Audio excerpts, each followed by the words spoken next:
Hello, আশা করি সবাই ভালো আছেন। ডাক্তারদের কেন রোগ হয়, ডাক্তাররা কেন অসুস্থ হয়, এই কথা কি আমরা কখনো ভাবছি? আমরা জানি ডাক্তাররা বিশেষজ্ঞ, ডাক্তাররা এক্সপার্ট এবং ডাক্তাররা অনেকগুলো তথ্য জানে, ঠিক না?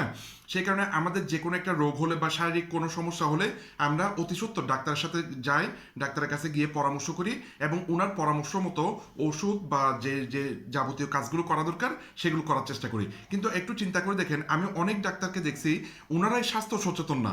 মানে ওনাদের ডায়াবেটিস, ওনারা 2-3 বার স্ট্রোক করছে, ওনাদের বিভিন্ন বড় ধরনের প্রবলেম, হার্ট অ্যাটাকে মারা গেছে এই ধরনের কিন্তু, বা অনেক ডাক্তারের ক্যান্সার হয়েছে, এই ধরনের ডাক্তার কিন্তু অনেক আমি দেখছি।